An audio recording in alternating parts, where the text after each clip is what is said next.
currently underneath the kids' canopy because this is the only shade in the yard. So I'm trying to stay out of the sun because it is extremely hot. It's still really hot underneath the canopy, but at least it's much cooler than standing in the sun. So I'm gonna go ahead and harvest these 3 containers of potatoes and see what I can get. Fingers crossed. So let's grab this one first. Just dump it in there. That, and let me grab my shovel. Ooh, look, I already see something. Alright, so, and these are baby potatoes, so they're not going to be very big. Ooh, look. Ooh, look.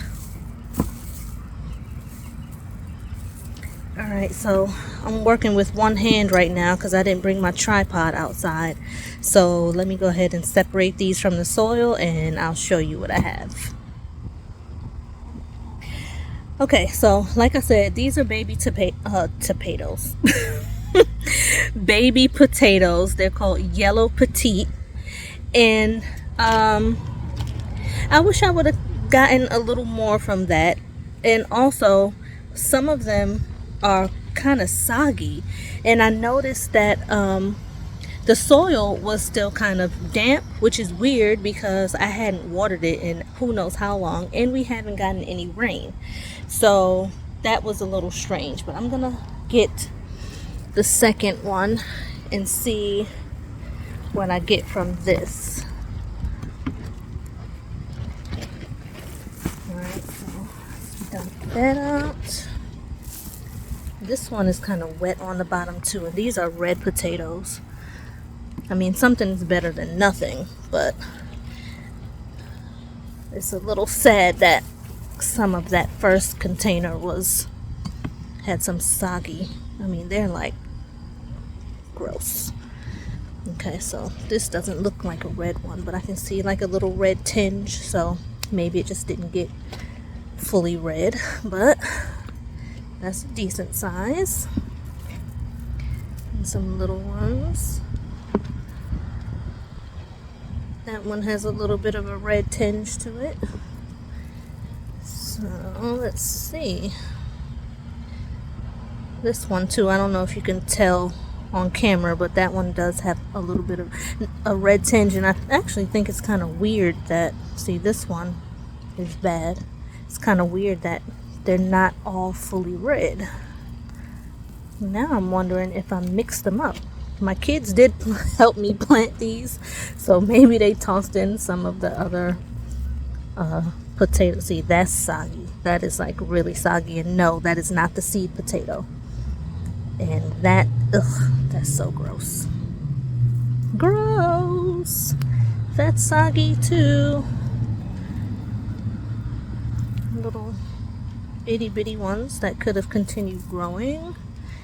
Let's see. Alright, so like I said, I'm working with one hand, so let me dig out the rest of those and show you what I got from this container. That's all I got from the red potatoes. I have another container. They are also red potatoes, but a lot of them, again, like the first one, were soggy. And like I said, we haven't gotten any rain. I did not water them. It's been a couple of weeks actually. It could have been because of where they were, and the bottoms of the containers were kind of shaded, so maybe the water didn't get a chance to evaporate. I don't know, but it is what it is. So let's go ahead and get that third container and see what I get from that one. Let me just pull it up and dump that out. Alright, so whoops, let's see what's going on in here. More soggy potatoes. Look, that's soggy, gross. All right, so let me see. More soggy potatoes. I don't know what's going on, but let me go ahead and see what I can get from this, and I'll be back. That was a complete bust because that entire container was full of either soggy potatoes or really, really soft potatoes, and it's attracting the flies because obviously rotten potatoes. So that's okay. I have a pretty long growing season. I have more potatoes that are sprouting in the house, and I'm just going to plant some more and maybe put them in a different location so that they don't continue to hold onto water. So I'm going to take what I have in the house and use what I have, and I mean, it is what it is. These things happen. So like I said, I'm going to place these containers in a different location and hope for better results next time. So anyway, thanks for watching. See you in the next video.